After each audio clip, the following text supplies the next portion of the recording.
Hi, this is Jerry Conway. Tom DeFalco. Ron Friends. Paul Jenkins. J.M. DeMatteis. Robert Rodriguez. Jim Salicrup. Danny Fingeroth. And you're listening to Amazing Spider Talk. Two men who know the angles, uncover and untangle all the questions and the webs left out to tangle.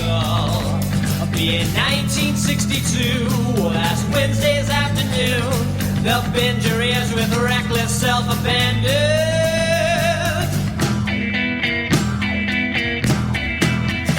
The Amazing Spider Talk. The Amazing Spider Talk. Come swing through the air, sit back and prepare for the Amazing Spider Talk.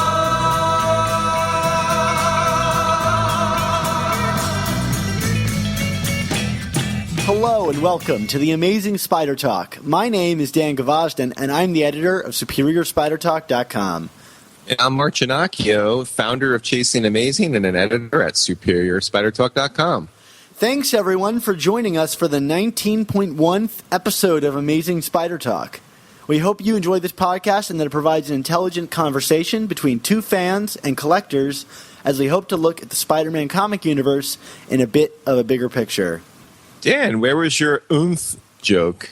Well, you know, I'm more kind of hung up on the fact that we don't even have an Amazing Spider-Man number 19, but we're getting a 19.1. Yes, for all you psycho collectors out there like Dan and I, this just throws everything asunder right now. I'm imagining like 5 years in the future, there's going to be someone like just tearing their hair out trying to find these 19th and 20th issues. Yeah, and when the time comes for ASM 800, I'm really dying to see what they're going to count. But yeah, yeah, right. Because for like Ultimate 200, if Ultimate 200 is any indication, they're just going to probably count everything. They're probably going to count like that Ends of the Earth one shot that you don't own. But Mark, they're done counting numbers above like 20 because of this new mantra. Right. But an 800th issue. Come on, Dan. Anyway, we're digressing huge. But in this episode, beyond talking about numbering, we're going to be talking about Amazing Spider-Man number 19.1 by Jerry Conway and Carlo Barberi. We'll read your comments and emails, give away some prizes, and then discuss the Spider news that's fit to print. And boy, oh boy, Dan, there is some Spider news in this episode, right? This might be the biggest bunch of Spider news we've ever gotten. Yeah, so hold on to your seats, guys, because we got a news-heavy episode. But first, a review. Yeah, and of course, if you hear this sound, please be sure to check out your iOS device for a link to an article, video, or image to enhance your listening experience. Well, Mark, like we said, there was no Amazing Spider-Man number 19, so those of you looking into our podcast feed looking for episode 19, forget about it. This is a discussion of Amazing Spider-Man number 19.1.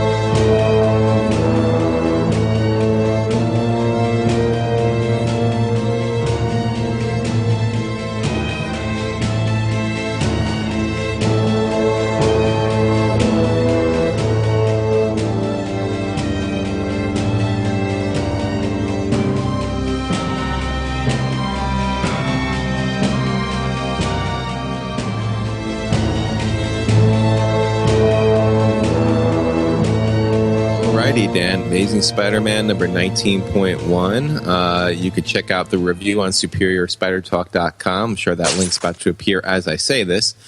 Dan, and self-plug, right, Dan? Because I wrote the review. Ha ha. Ha ha ha ha. You've taken over. I've taken over. The assimilated resistance is futile. Whatever. So anyway, Dan, as the review says, I still think this is a very well-written series. This is, of course, part 4 of 5 of the Spiral miniseries from Jerry Conway and Carlo Barberi. But I think it's pretty safe to say at this point, this is not a Spider-Man story. This is a Wraith story, right?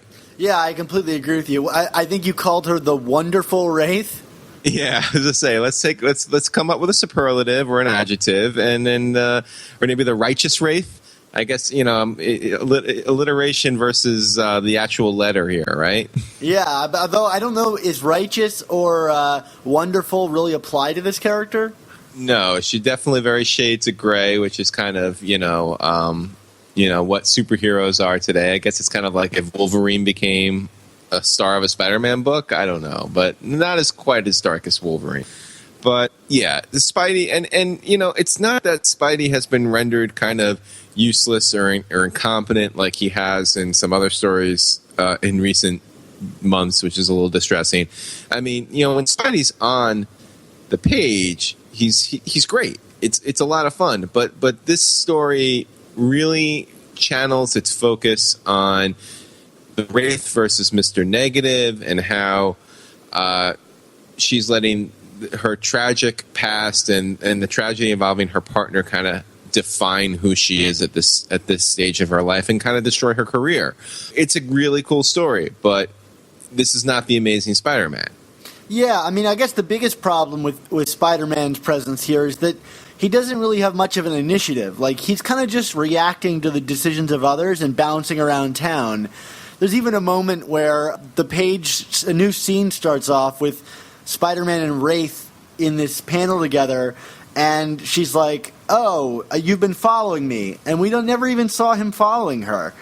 There just seems like if he's doing anything, it's been excised from this book in order to focus on the Wraith, which isn't necessarily bad because, I think your review said this, like, a book about the Wraith probably wouldn't sell. So, if you're okay with reading about the Wraith, then, there are bigger problems, that you could have in your life. Yeah, I mean, they're being pragmatic in marketing here, and that's kind of, I don't even want to say it's the Marvel way. I mean, that's comics, man. We've had plenty of stories within the main continuity where maybe the focus shifts away from the main characters, and that doesn't make it a bad story. It just, like you said, it's what is Spidey's actual purpose here besides kind of playing babysitter to Wraith? And I don't know if there is anything more than that. I mean, he does have concerns about the gang war. I think that's fair. What's happening, and I do like that this issue, after kind of tap dancing. We had Hammerhead, we had Tombstone, we had the Goblin King, Phil Urich, or whatever he's calling himself, whatever English designation he has right now, royal designation, I should say. But Mr. Negative, I feel in this comic emerges indisputably as the big bad of Spiral, right? Yeah, but I guess my problem with that is, I mean, that's a fine thing to do. It's just kind of like a duh moment in this book. Like, if he's the mastermind here, I think we could safely say that we all saw this coming from a mile away, and Yuri, or the Wraith, seems so dumbstruck by this, it makes her seem kind of dumb. Yeah, I don't disagree with that.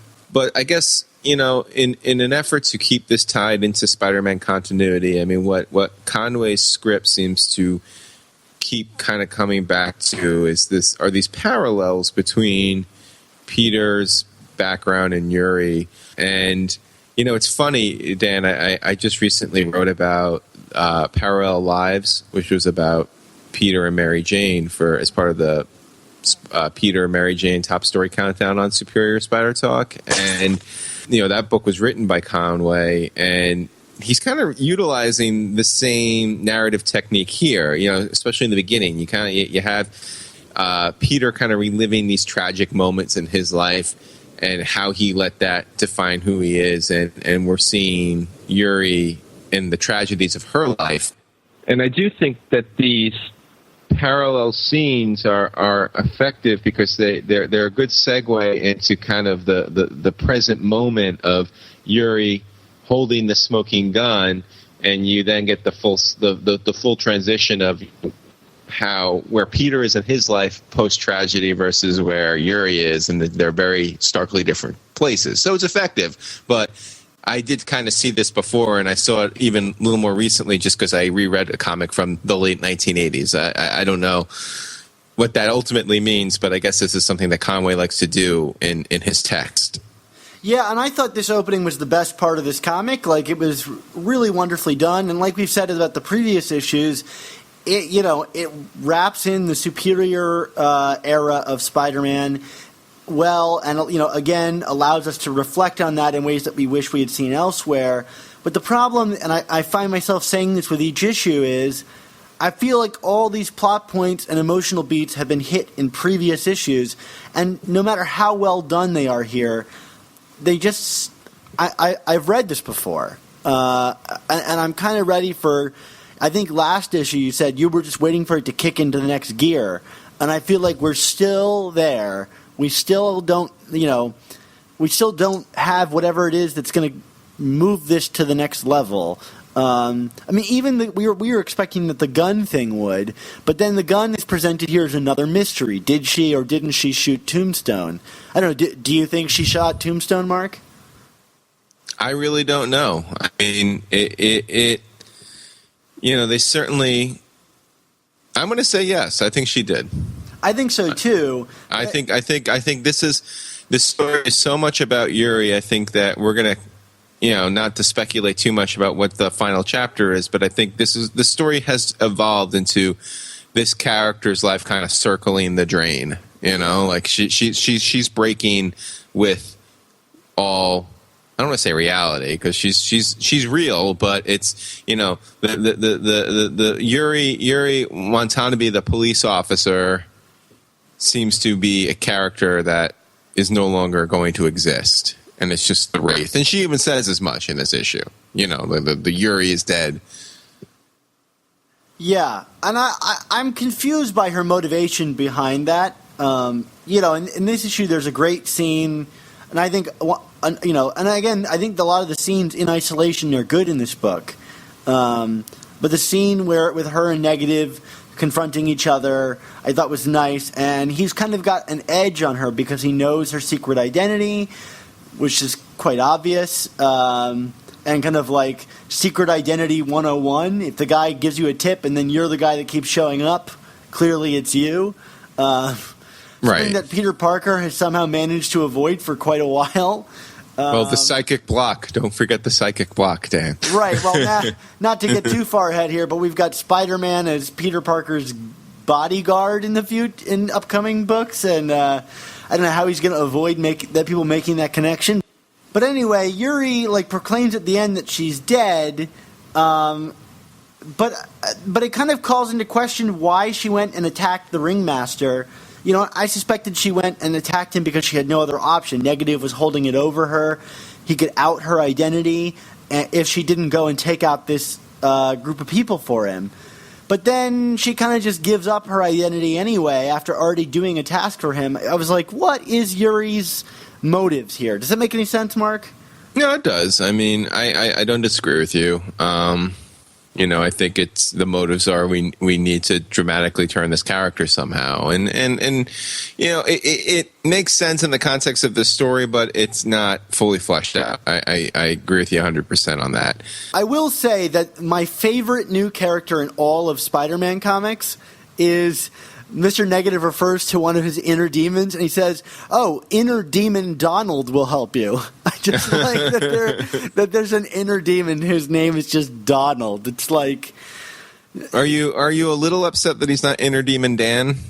Maybe a little bit, but I just think Donald. I mean, no offense to anybody named Donald, but it's just such a normal name. Unless you're Donald Trump. Right. A complete offense to you, Donald Trump. Yes, total offense to Donald Trump. Well, I was going to say that Inner Demon Donald might be great, but I think one of my favorite fights in recent memory involved the Circus of Crime. Oh yeah, it was a lot of fun. Those guys, whenever they show up, I mean, you're in for something. Yeah, I mean, total D-list fodder here, but I mean, in what other comic are you going to get a giant, I guess, it wasn't the bearded lady, right? But it was a very large woman being catapulted into the air and crushing another one of the goons and during a fight. I mean, come on, that's just classic. Wah wah, pratfalls are always fun. Slapstick works sometimes in superhero comics. And what about, with great power, what does he say? Sometimes I just want to punch. Sometimes I just punch. Yeah. I mean, and that's what I was talking about earlier in terms of when Spidey's on the page. It's great. These are classic Spidey battles and puns and wits and I love it. This is what I read Spider-Man for. These kinds of sequences. This is fun superhero comic book action, but yeah, it's at the end of the day, we're kind of dealing with this quandary of Yuri and whether we fully buy into this transformation or not, and there are some plot holes with that. I mean, there's no question. Yeah, and I'm just kind of sick of this story structure. The fight at the beginning, revealing whatever changed in the previous issue, some like twisted machinations of deception, and then a big blowout fight at the end with another reveal at the end. It just feels so formulaic to me, and I'm kind of getting bored of it. Yeah, I hear you. And speaking of repetition, has anything changed for you on Barberi's art? I mean, I think he's an okay artist. I just think something is up with the color here, like I've said, and yeah, it doesn't bring anything extra to it beyond Conway's script. Yeah, I mean, I've said this a couple times before, and I'm just going to reaffirm it. I really feel this was a bad match for Jerry's story. Like this is a story that could have used Javier Rodriguez, in my opinion.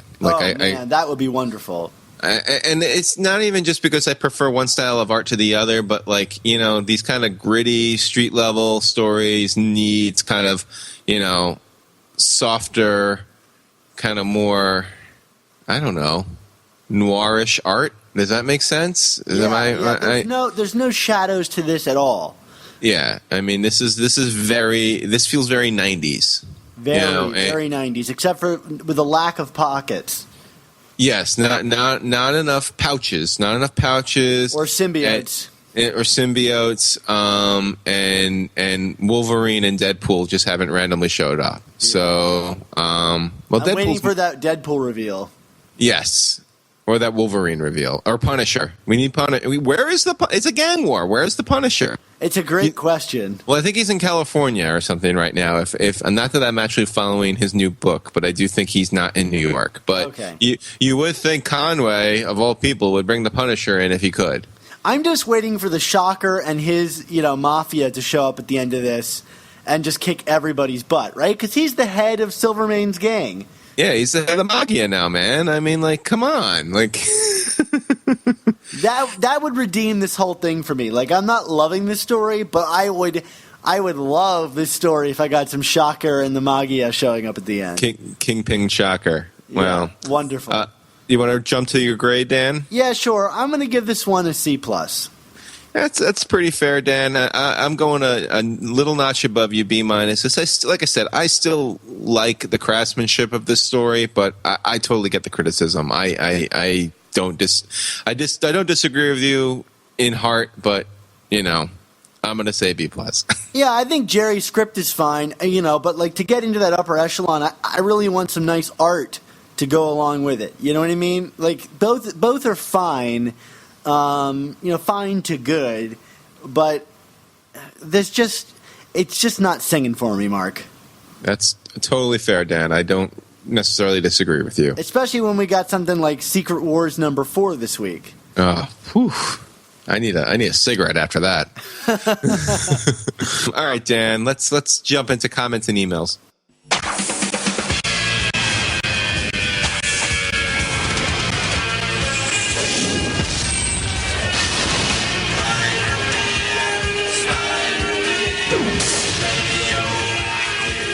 All right, everybody. Well, of course, with comments, you can leave us comments on our iTunes and Stitcher pages. You can find Amazing Spider Talk by just searching on Spider-Man or Amazing Spider Talk. And when you're there, leave a rating, leave a review. It's how we grow as a community.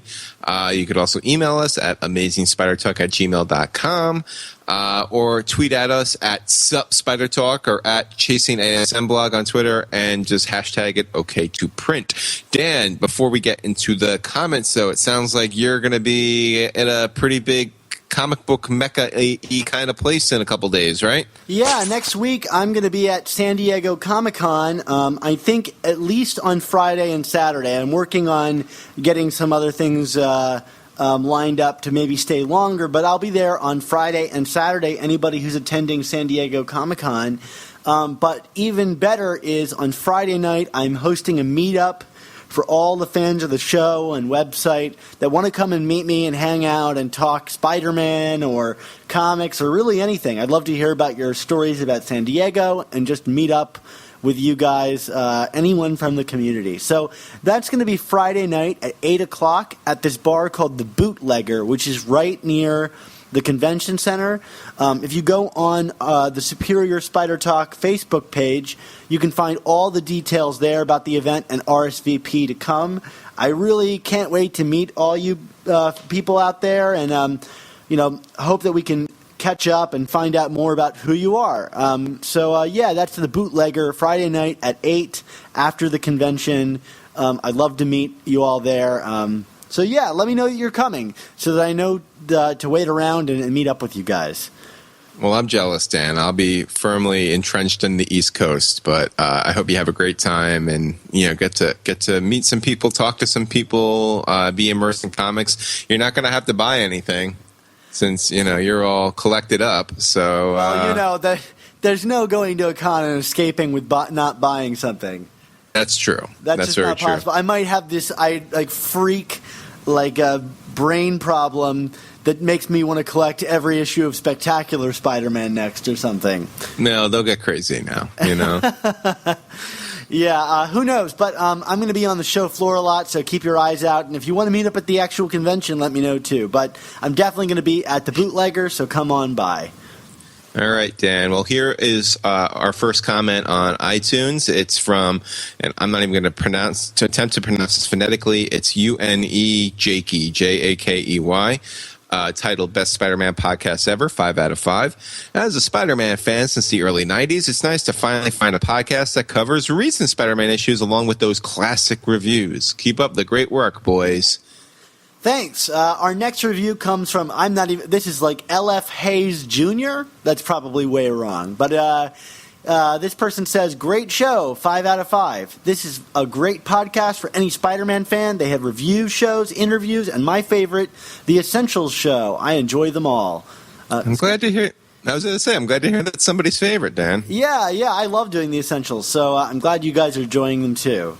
All right, this next one here, and I was initially really stumbling with this one, and then I saw it says a delicate few. I was like, Adele Catate, delicate few, titled Intelligent Talk About Spider-Man, 5 out of 5. This is one of my favorite podcasts. It is great to hear two well-informed Spider-Man fans discuss current and essential Spider-Man stories, and they read my emails. Well, yes, we do.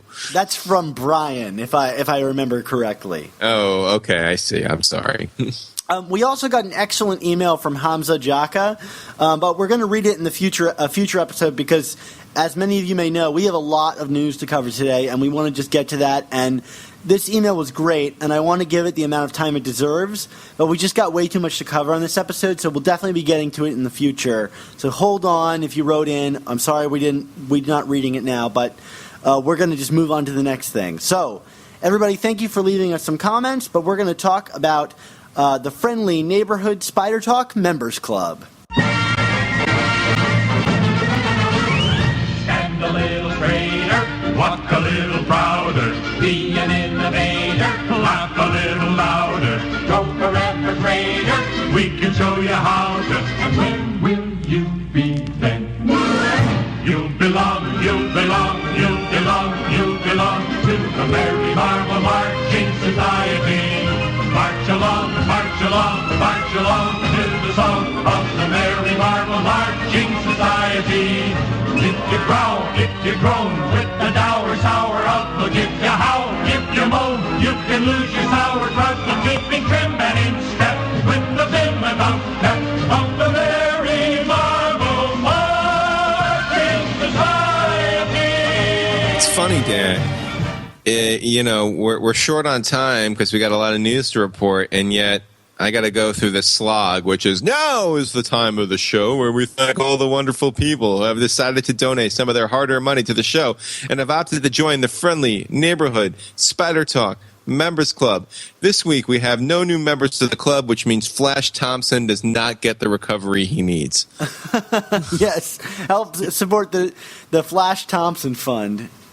You know, it's the Flash Thompson. Well, he is the president of the Spider-Man fan club. Yeah, so. that's true. And by the way, a lot of people have written in about how much they love Flash Thompson's appearance on the show. And that's great. We love hearing from you, and I'm glad you guys are enjoying our special guest, Flash Thompson.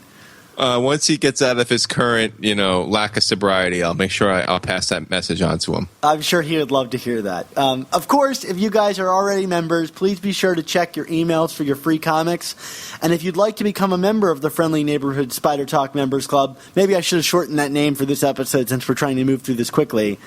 Well, if you'd like to become a member, of course, and help support the show, please go to our sites and click on the giant button that reads FNSTMC. That's it for short. Why did we name it that, Mark? I don't know. But why don't we finally get to that news that's going to consume the rest of our lives? Yeah, let's do it. Spider News time.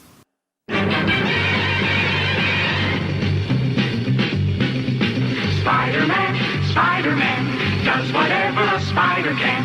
Spins a web any size, catches thieves just like flies. Look out, here comes the Spider-Man. Is he strong? Listen. All right, Dan. Well, you're the movie guy of the two of us in terms of, being a film critic and getting your master's in film something. What was it in? I think actually Film Something is the title. Okay, gotcha. That's how official it seems. All right. Well, anyway, so before we get to the big comic news we got, let's kick off the big movie Spider-Man news, which is we found our Spider-Man. It's Tom Holland. John Watts is the new director. And Dan, as ignorant as this might sound, I don't know anything about either of these people. So you tell me, what should I be thinking? Well, Tom Holland is 19, so I think I don't know about you, Mark, but I think that's great. We're not going to have a near 30-year-old playing Peter Parker. This is no Ralph Macchio playing the Karate Kid as a 30-year-old. Yes. Right, exactly. Thank you for bringing that up again. Or Tobey Maguire. Yes, or Andrew Garfield even. Yes, exactly. And so I think that's a welcome improvement. He's still a white guy. I saw some people complaining that he did not this kid did not look right for Peter Parker, and I was like, really? Because he kind of looks like every other Peter Parker we've ever had before. So, okay. It's probably the youth. I think that's what's throwing people is, I think a lot of fans are, and probably the ones who are complaining don't understand what teenagers look like these days. If you were to base what teenagers look like off of your knowledge of movies, you'd be way off because every teenager is played by someone in their late 20s. Yeah, I mean, I just want to point out the ultimate teen show for me as a kid was Saved by the Bell, and they were all in their late 20s and 30s doing that show, except for Screech, and we all know how he turned out. Right. I don't even think I look as old as the teenagers in most shows. Yeah, exactly. So so I have a feeling that's probably where the complaint is coming from. But I guess there's also something. I mean, Dan, he hasn't done a lot of big blockbuster stuff, right? No, and that's fine. I appreciate that. I've seen him in this movie called The Impossible, which I don't really like that movie. But he was fine in it. Yeah, but it's not that memorable of a performance. But I like casting relative unknowns. Yeah, but it's different than, and I'm already forgetting the actors' names because I'm that diligent. The kid from Hugo, or the kid from Butterfield. Yes, or the kid from The Walking Dead that was allegedly not in the running, but apparently auditioned at one point.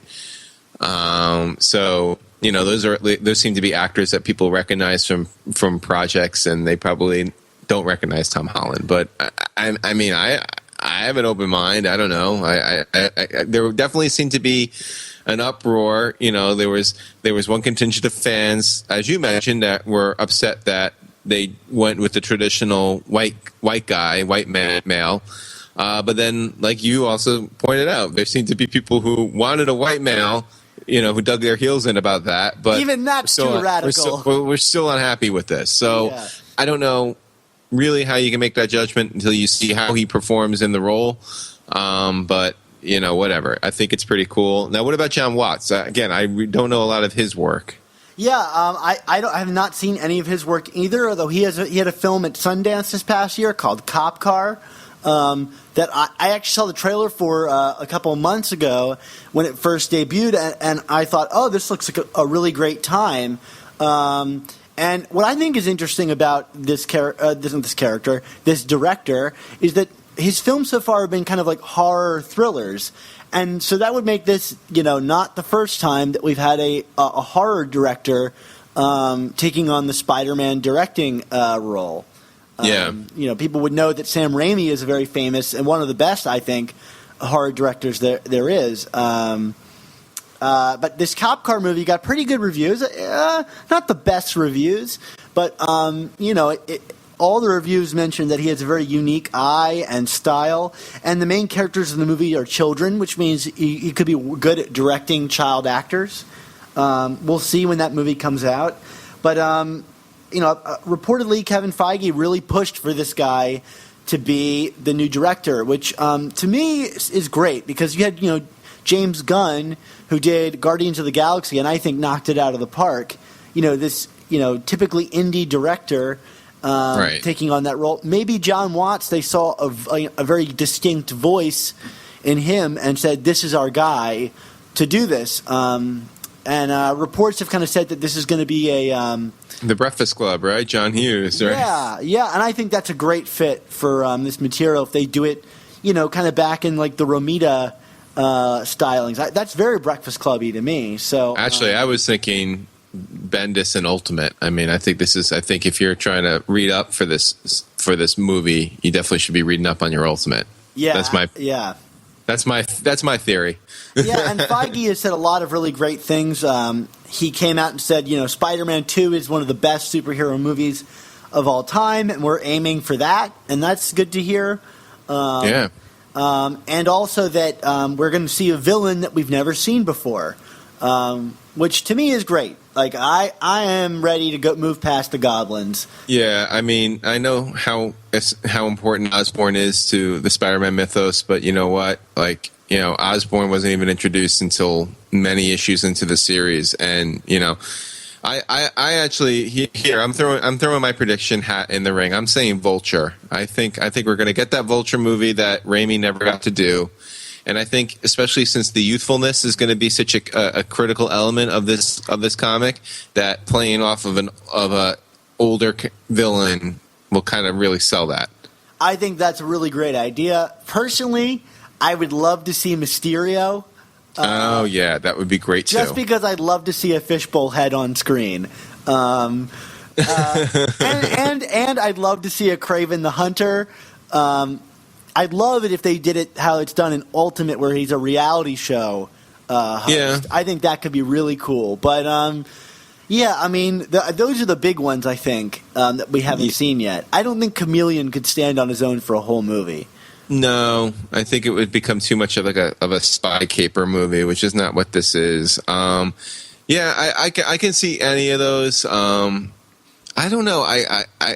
I hesitate to say Kraven only because I feel like Kraven works better with a slightly older Spider-Man. Yes, I think you're right. Although, like you said, the Ultimate version was great. Maybe we'll get Ultimate Shocker. I'd love it if they could build up to it like that throughout several movies and do what they did in Ultimate. That would be wonderful. Yeah, I mean, the only other direction I would go, and this doesn't seem to be on the table because it's a new villain, but I would love to see them bring in Vincent D'Onofrio from Netflix to be Kingpin. Yeah, that would be really great. I would love for them to slowly work in that part of the Marvel Universe, cinematic universe, into the movies. And I think Spider-Man would be the way to do it. Especially if they did it like they do in the Ultimate books, where like the criminal that kills Uncle Ben is very much related to the crime spree set off by the Kingpin. Yes. So, anything else movie-wise you want to bring up, Dan? Not really. I remain optimistic until we see anything, or until I see the movie. I think Marvel has a good track record, and I think that they've been itching to get their hands on Spider-Man, which means I bet you they've been developing ideas for this for quite a while. All right, Dan. Well, on top of all this movie news, I think we have a clear idea of what the Spider-Man comic book universe is going to look like in October. We got the previews for all of the post-Secret War books, and boy, is it different. Well, it's not, and then it is.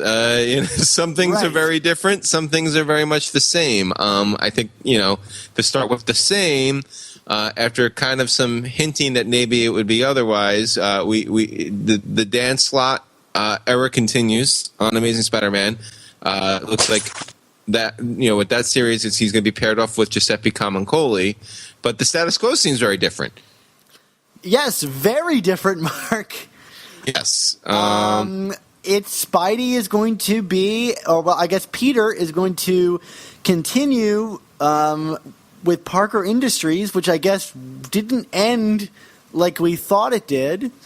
Well, don't forget, there's an 8-month time jump, so a lot can happen in 8 months. That's true, although I do think it is a little strange that, we had this whole thing building to it falling apart, and now it's not. But anyway, yes, and it's gone international, and Peter Parker is an international celebrity, and he will be jet-setting around the world, tackling, with Spider-Man as his guard, or his bodyguard, tackling global problems and global villains with a Spider-Mobile and what seems to be a supporting cast of heroes assisting him in his travels. Yes, a new costume designed by Alex Ross. Which looks a lot like the old costume design, except for with a larger glowing spider. Yes, I'm assuming there's some kind of technology in there. And red boots that kind of ride up the side of his legs. Yes. Very, very, very Iron Man-ish, Dan. I a lot of people have been saying, is Peter Parker the new Tony Stark? I guess the one difference is, I would say is, at the end of the day, this is Peter Parker and not Tony Stark, so he's going to be having some Peter issues, even with his success. That's my take on it. Well, what's funny is we've got Bendis and Dave Marquez from Ultimate Spider-Man doing the new Invincible Iron Man book, where Iron Man is kind of on a down and out and doesn't have any money and just has one suit and is now Marvel's flagship character they announced. It's almost like they've switched places, Iron Man and Spider-Man. Yeah, Freaky Friday, I guess. Maybe that's going to be in Secret Wars 8. Yeah, right. I mean, I don't know. Mark, what are your thoughts? Well, first off, what are your thoughts about Dan Slott remaining on the book?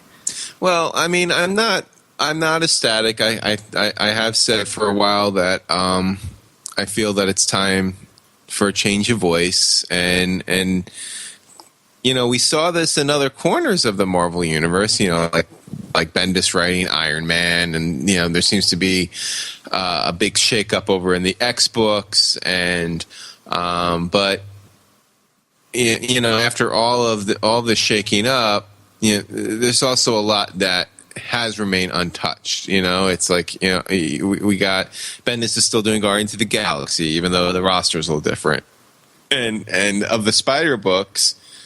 All the Spider books that are returning, which would be Spider-Gwen 2099 and Spider-Woman.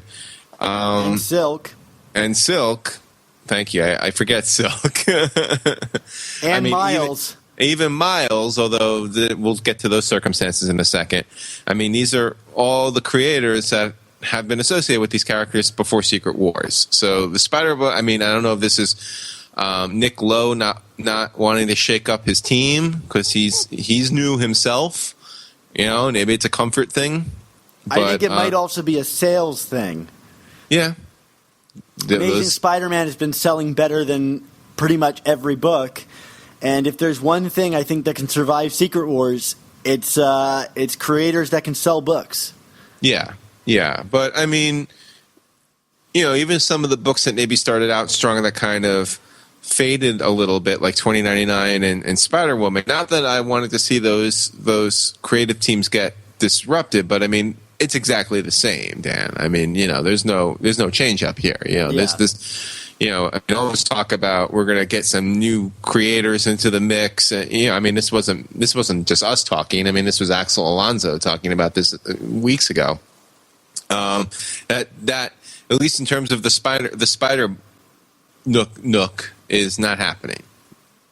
Yeah. So what do you think actually about? I guess I'll say what I feel about Dan Slott staying on the book. I kind of thought it was inevitable, to be honest. Yeah, I tend to agree with you. I think that, I think it's funny. I definitely was thinking that about a month ago, and then Slott himself kind of hinted if I'm even on the book, which I thought was very uncharacteristic of him. I mean, I know he kind of plays this humble card sometimes, but that's what kind of sent my spidey senses tingling that maybe there was going to be a shift. But ultimately, I do agree with you. It's not really a surprise.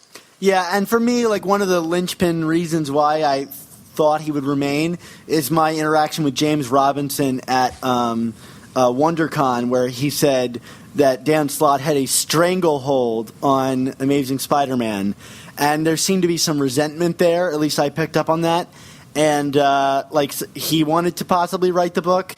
And I like James Robinson. I'd be interested in seeing that.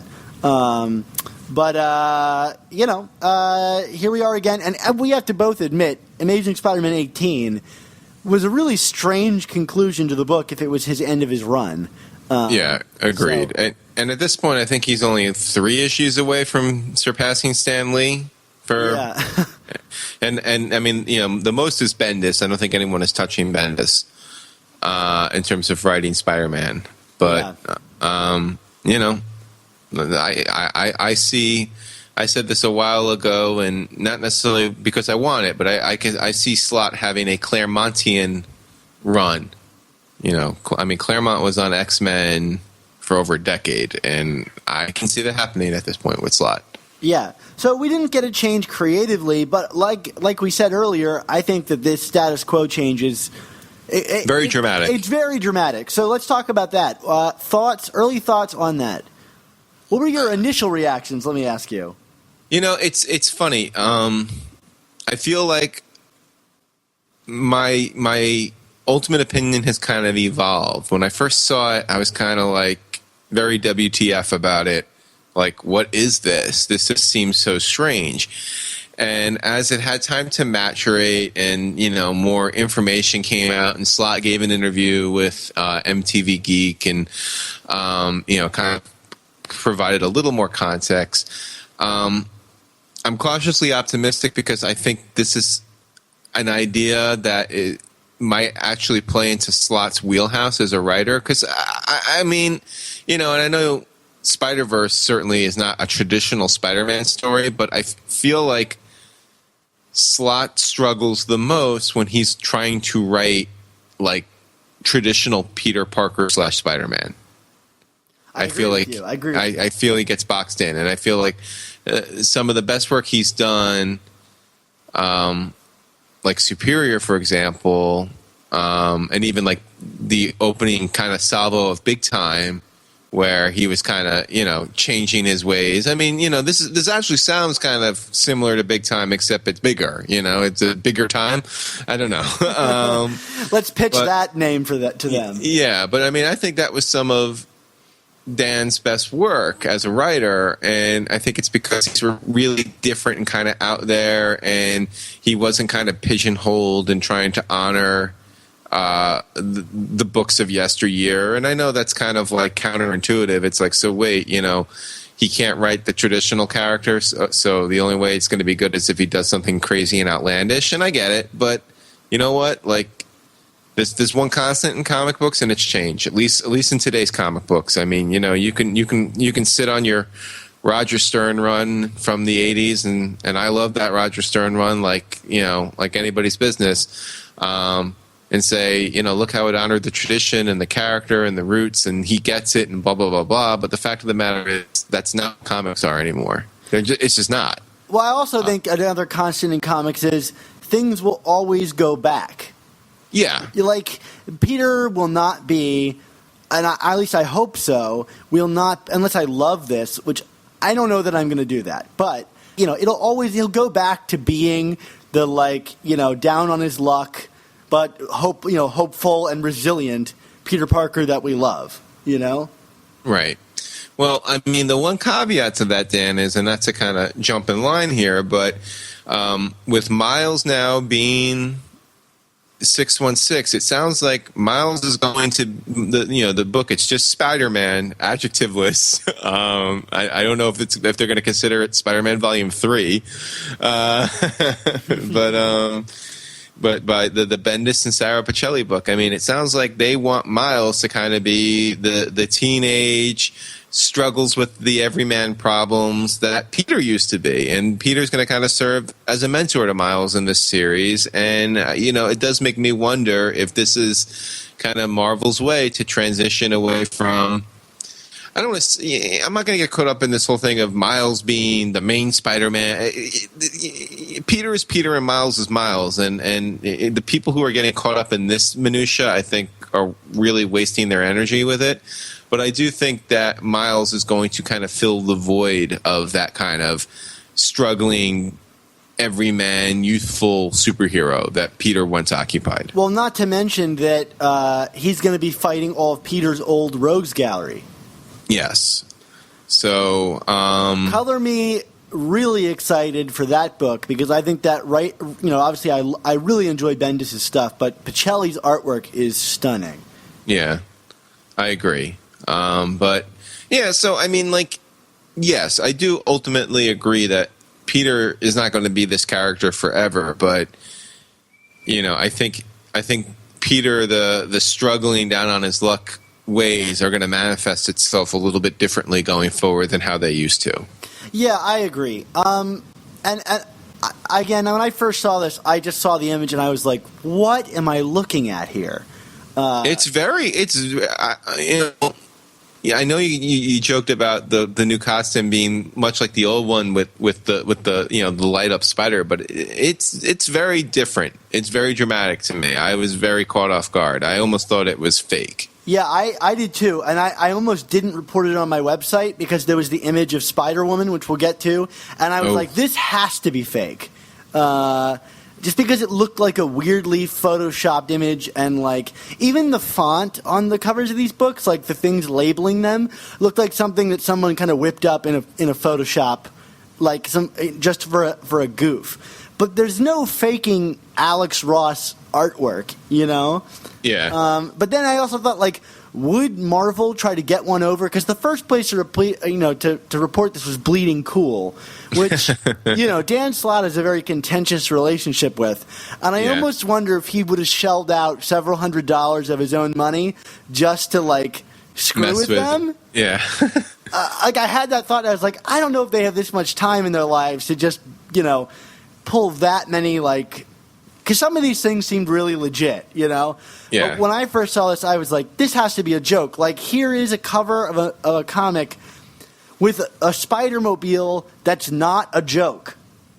Yes. We got the Spider-Mobile in the 80s, and it was 100% a joke. Here it is being totally sincere.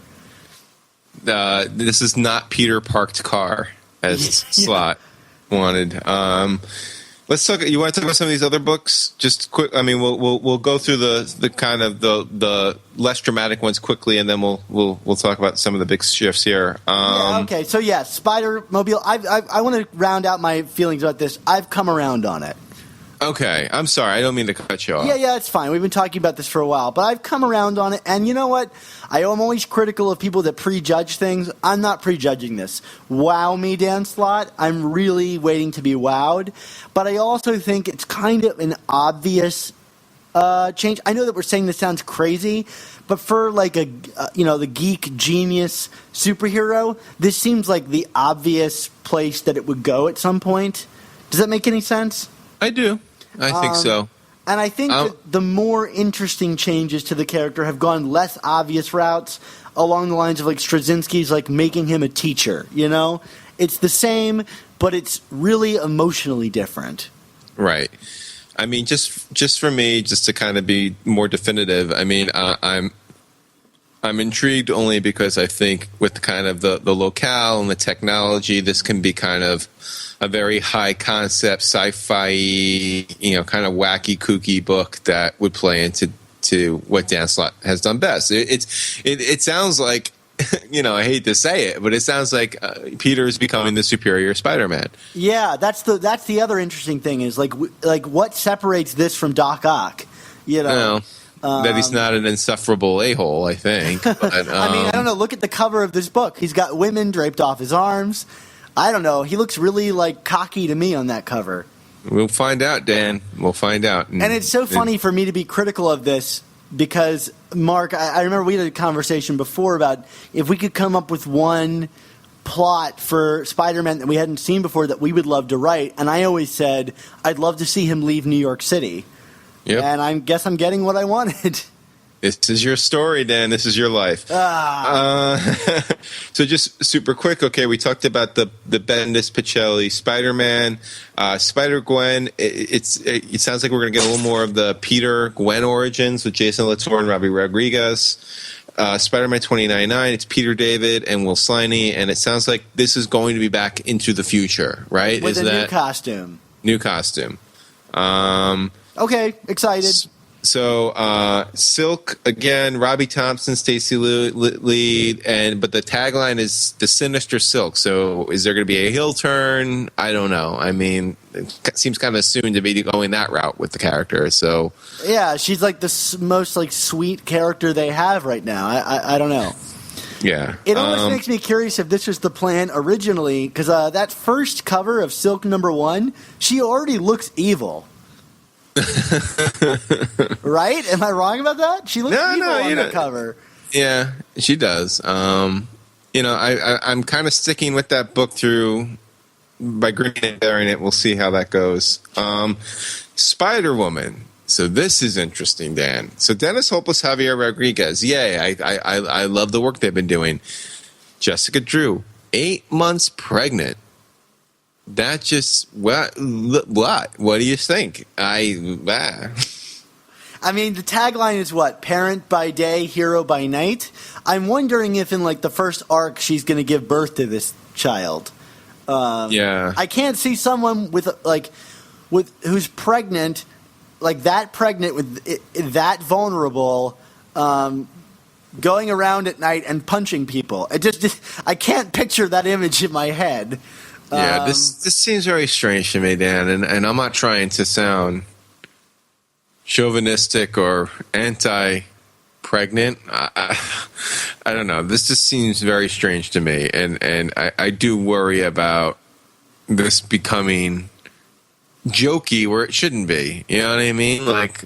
That image of Jessica, ready to pop in her Spider-Woman costume seems bizarre. Seems like it's playing to the cheap seats, in my opinion.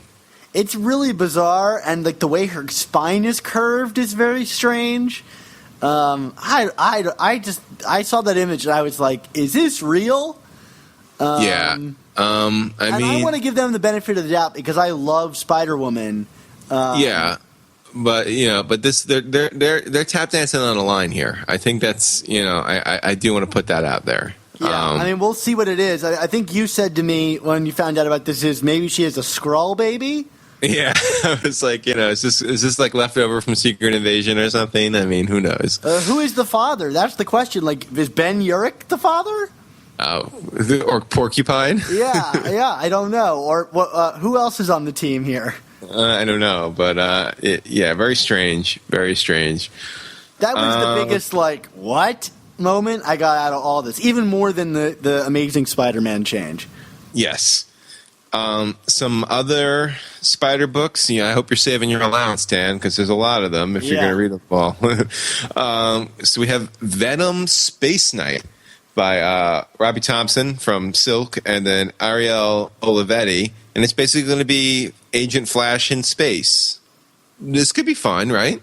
Yeah, it looks like fun. It looks almost like a Silver Surfer. He's got like this alien partner. I don't know if it's going to be a mainstay of the series, but it looks that way on the cover. I don't know. This could be fun. I'd be interested in revisiting the symbiote homeworld and things like that. I could see this being fun. I mean, I started picking up Guardians again when Flash joined the team, just because I was curious and honestly didn't feel Bendis used them all that well. It seemed like it was kind of thrust upon Bendis. So I feel like kind of breaking him away could be interesting. Well, he's also going to be on the Guardians team. Yes, I know that, but I'm saying by breaking him away in his own book, and keeping the focus on him, I don't think he'll get lost in the shuffle. Because Guardians, they're trying to push the movie Guardians in that book. It's all about Star-Lord and Rocket and Drax and all that. And just to remind everybody, this is Flash Thompson in space. Yes, so I wonder if he'll be on the show any longer, Dan. We're going to have to... Here was kind of a confusing one, and not necessarily in a bad way. So we're getting a Carnage book, and it looks like it's an ongoing, not a mini. I remember Stephen Wacker once saying that, they only like to dust off Carnage for minis as like special events. But the writer on Carnage, Jerry Conway. That was a pleasant surprise. Someone on Twitter said to me, they weren't excited about Carnage, but seeing Jerry Conway writing him was kind of like seeing Alfred Hitchcock directing a Saw movie. This very intrigued, and the art on that's going to be from Mike Perkins. I'm not familiar with Mike Perkins. Do you know what he's done? Me neither. And the cover was interesting too. Like the tagline is "Descent into Madness," and it seems to be like implying some kind of mine shaft thing. I have no idea what this is, but I'm interested, and I'd be even more interested if it's the Axis Carnage that we got, where he's trying to be a hero, because I thought that was endlessly enjoyable. Although someone threw cold water on that. I guess he did get uninverted in a book recently. I don't know. But I agree with you. I think I'd be more interested in the Axis Carnage. I'm also not going to be shocked, Dan, if we find out this is a 5-issue mini at some point. I wouldn't either. I just don't see them doing an ongoing with Carnage. But I've been wrong before. I didn't think when Remender was doing Venom back in the day, I was like, they're really doing an ongoing with this, and that thing lasted 40 issues. Yeah, which is unheard of. It is unheard of. Even increasingly more so. It's like the longest series ever. It is kind of baffling thinking about it. Like, oh man, 40 issues. That actually is a lot. Yeah, right? So the other book, and this one I'm very unenthused. I hate to be this way, but I think this is, of the new books, and that's probably the one I definitely will not be buying, is this Web Warriors by Mike Costa and David Baldeon. This seems to be kind of what's going to spin out of Spider-Verse. They love this Spider-Verse concept, Dan. They do not want to let this thing die. It must be selling more than I think. They do like this, and I'm guessing this is going to be finally that story about healing the Great Web that we were expecting to get. I guess. I've criticized the book for not being, but I'm not interested either. But Dan, through a few issues, that book is just unreadable to me. I don't know, and the art is not good at all. It's the same team, so I might check out the first issue and then see what I think. But I don't expect I'll be picking this one up either. Yeah. And then not necessarily Spider books, but Spider-relevant books. We do have Miles Morales and All New Avengers, kind of as we all knew was happening. But it looks like Peter Parker is going to be on Uncanny Avengers, which is kind of, okay. So we're getting Spider-Man back in an Avengers book, when he's been kind of in and out for the last couple years since Hickman took over.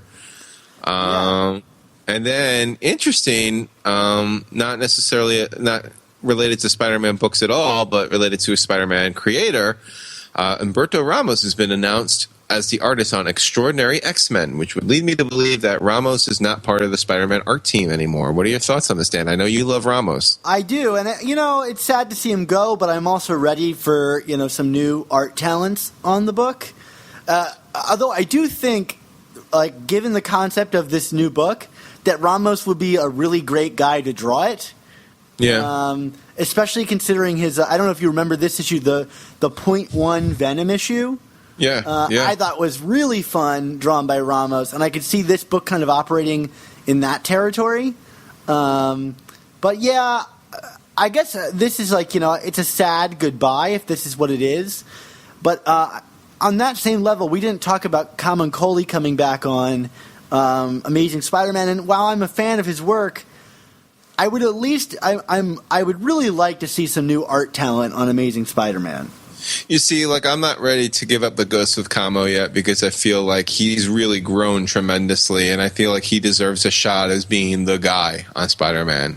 Yeah, and we don't know if it's a monthly or bi-weekly book yet. Right, but I mean, but this is, he's doing the issue one. I mean, I think people still associate Ramos with Spider-Man and Slott because, I mean, for all of the, outside of one or two, all of the major stories were done artistically by Ramos, you know what I mean? And if you got Kamikoli, doing the first big arc on this new book, regardless of whether this is monthly, bi-monthly, and they're going to bring in another art team at some point, he's establishing the universe. This is his book now. You know what I mean? And I think he's earned that. I do. That did not bother me. I think Camo has earned this. I'm interested to see what he can do. I'm not bothered, but I'm also I'm not excited. You know what I mean? Like I'm waiting for if this is the top selling Marvel book, I really was hoping to get an artist that I think could really wow me. I mean, Camo definitely has, but I was waiting for a shocker like a Steve McNiven to show up or something like that. Yeah, but the problem is, and we saw this with Spider-Verse, is when you bring in these artists, they never fulfill their duties. These superstar guys. I mean, Coppell. Oh yeah, it's great. Look how pretty Spider-Verse was. Camo saved the day on that arc. It's true. You know what I mean? That's what I'm saying. I feel like he's earned this. He deserves this. He deserves to become the next Steve McNiven if he can do it. Yeah. That's my take, because I feel like you give it to the old crusty veteran who's been around. You're gonna the book's gonna be every 6 weeks instead of every 2 or 4. You know what I mean? It's true. We'll see. I mean, I haven't heard of Renew Your Vows slipping in terms of schedule just yet, although, I mean, I wasn't that blown away with Kubert's art in the first issue. No, me neither, although the preview came out today for the second issue, and it looks really beautiful. Okay, so we'll see. But, anywho. But yeah, I was ready to move on from Ramos. I mean, not even just going back to Big Time, but I also think back to Ramos and the Paul Jenkins run on Peter Parker and Spectacular. I mean, Ramos has been a part of the Spider-Man family now for well over a decade. So, and I'm sure he'll be back in some format. Yeah, I'm sure he will. And but boy, what a lot of news here we got today. Yeah, a lot of books. Like I said, we're gonna have to save our pennies, Dan. Yeah, right. Looking through the preview book that they gave out this week, half of the book is Spider-Man titles. We chose a character to follow, didn't we, Mark? For a guy who is no longer Marvel's flagship, he certainly appears to be Marvel's flagship. Right. Well, do what I say, not what I do. Right. I mean, between him and Batman, I don't know who has more books. Well, we don't have Spider-Mite yet. That's true. Right? But Spider-Ham is going to get his own book next. Just you wait and see. My goodness. All right, Dan, anything else on the books? No, I think it's time to say goodbye. Of course, you can find all of our new Amazing Spider Talk and old Superior Spider Talk podcasts at superiorspidertalk.com, or find us on iTunes and Stitcher by searching for Amazing Spider Talk. And one weird thing of note, Mark, is I noticed that the iTunes store has kind of been going a little weird, and they've stopped listing all of our episodes. They only have the most recent 20 episodes on there. And this is true for all podcasts. And I reached out to them about it, and they're like, yeah, we don't know what's causing this. We're looking into it. And I think we're looking into it means we have one guy in a basement somewhere working on it, because they do not care about their podcast network. Looking into it means, you'll get your answer a quarter to never. Right. So if you want to listen to episodes more than 20 episodes ago, and we're on about 80 episodes now, be sure to go check it out on our website, superiorspidertalk.com. I hope you're keeping track, Dan, because we need to do something for our 100th episode. Don't worry, Mark. I am keeping track, and I have a lot of ideas about episode 100. So, all right. Don't reveal them here. Let me hear them first. I will. I will run them by you, Mark. So also be sure to check out both of our Facebook pages at facebook.com/SuperiorSpiderTalk and facebook.com/ChasingAmazing. These are great places to keep up with us in between shows. We post articles. We talk about the 100th episode, maybe. I don't know. Fun things. Just do it. Look us up on Facebook. And also on that Facebook page, you can again find the meetup group for San Diego Comic-Con. Please, if you're going to meet up with me, be sure to RSVP there so that I know that you're going to come. Otherwise, if no one's going to come, I'm not going to be sitting there by my lonesome self waiting for everybody. So please, if you want to meet up, be sure to RSVP on that page. Yes, yes. And, of course, our theme song, courtesy of Ryland Bojack, and our outro song from Magic. Yeah, and a special thanks again to Nick Cagnetti, Ray Sumser, Ron Friend, and Sal Buscema for our show's awesome artwork.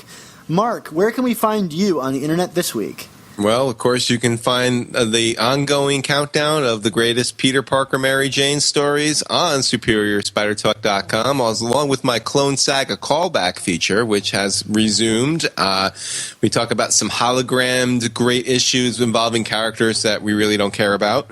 There's been a lot of angst around these articles.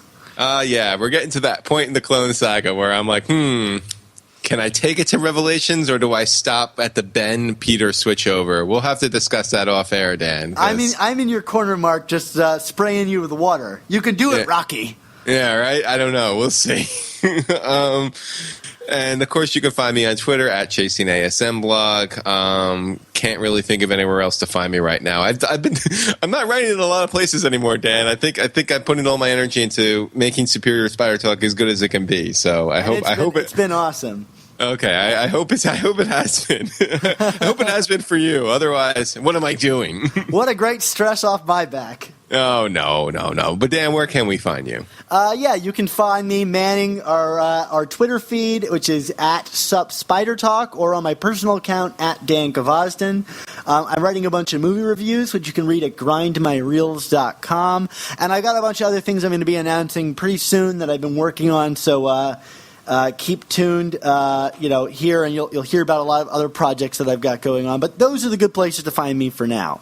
But you could also have found me last week. I went to this Big Top Carnival, and it was really wonderful. But then out of nowhere, this guy came out with this spinning design on his top hat and started hypnotizing the crowd. I turned away, luckily, and ran away. But Mark, I was looking at the newspaper, and I saw that you were there as well, and you were hypnotized. What happened to you? How did you break out of that?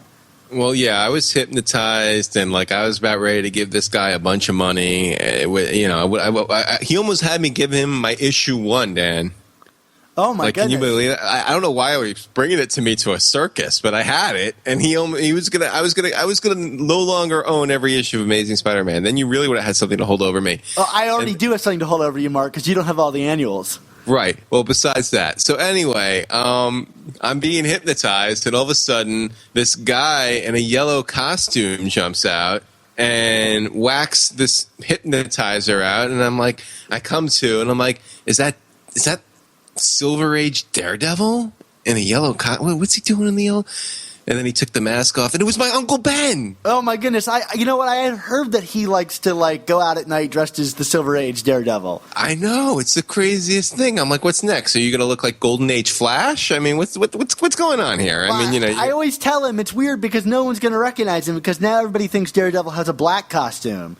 Yeah, Uncle Ben, he's so silly. Just give him some wheat cakes and whatever. But when he gave me back he grabbed my issue 1 from this clown and gives it back to me and was like, "Oh man, you almost let Dan Gvozden have one over you." I mean, the fact that you beat him to the chase and got it first, that wouldn't have been not officially enough. because you don't have all the annuals. That would have been a little too much for me to bear, as your uncle. But and but now because you bring your comics for some reason to carnivals.